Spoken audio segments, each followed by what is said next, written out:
Just a Kiss, Chapter 19. A Miraculous Ladybug Fanfiction written and narrated by Mira Rose. If you haven't listened to the previous 17, 18 chapters of this story, you can find a link to them in the description box below.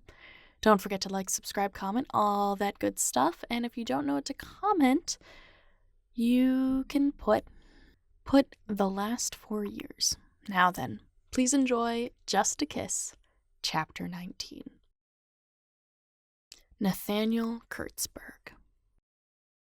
Nathaniel stared, bewildered, as Chloe Bourgeois, his Chloe, went absolutely feral. He also tried not to think about how overwhelmingly attractive he found her as she yelled into her phone on his behalf. And by attractive, he meant hot, sizzling. A toaster oven setting of attractiveness turned his timer on, and he had to refocus his thoughts by thinking about the traumatizing email he'd received minutes before. His flustering emotions aside, she looked like a superhero right now. "I hope you walk into a beehive!" Nathaniel heard Chloe's nail tap her phone screen, ending the call on her bitter note. You good?" he asked, suddenly feeling as small as he did when they shared classes together. She collapsed into the couch beside him, her eyeliner smeared from rubbing her face during the phone call. "I need a collagen shot and a little B12. I don't know what that means. In another life, we'll open an organic juice bar together, Kurtzberg." He shot her a smirk, playing her game. No. In another life, I'm Duke Kurtz and you're Princess Honeycomb." She laughed at the line. "Oh, Nathaniel." Chloe shook her head, staring at the ceiling. "How did we get here?" "Mutual blackmail and exploitation of talents." "Oh, shush." "Thank you." She raised an eyebrow. "For what? Going all mama bear for you?"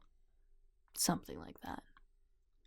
She held his eyes for a moment, expression changing.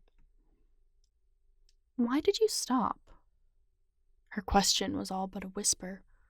"Stop what?" "The webtoon." "Oh. Nathaniel looked away. "I guess my interest changed. Something like that." "Do you miss—" She cut herself off, looking away as well. "Making webtoons." "Being yourself." He sighed through his nose.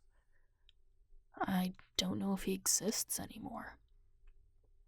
Nathaniel glanced up in time to see her jaw tighten. "I'm sorry," Chloe said, her eyes fixed on the coffee table. "What? Chloe apologized?" "Every decision I've made was my own, Chloe." "If I was a better person, you wouldn't have had to." "If you were a better person, I never would have blackmailed you." She chuckled, still not looking up. Who knew the bully and the artist would make such a good team? Oh, this moment overwhelmed him. "Hey," he said, not meaning for it to come out as a whisper as he reached over and touched her cheek. She turned toward him as his fingers slid past her jawbone, and he felt the weight of his feelings in his touch. Oh, how he yearned to kiss her. "Nate?" Chloe looked up at him as he scooted himself closer.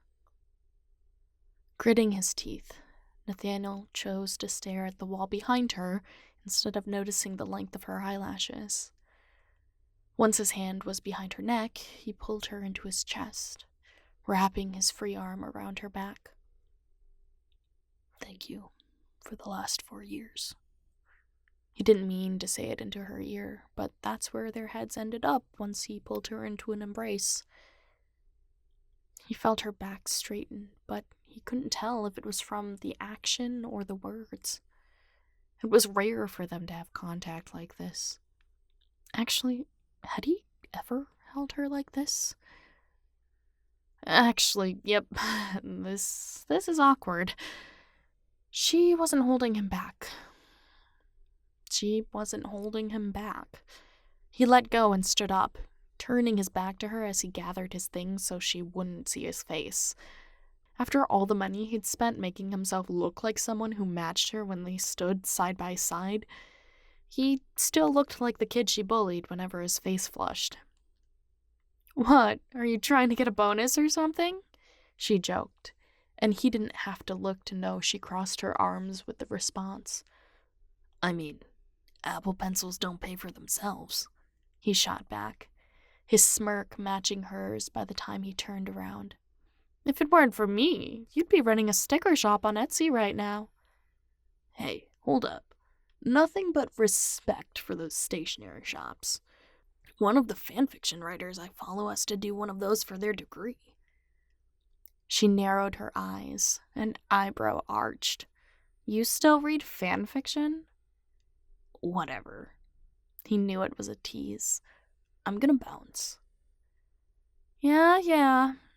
Chloe waved a goodbye, still planted on the couch. "But Nathaniel?"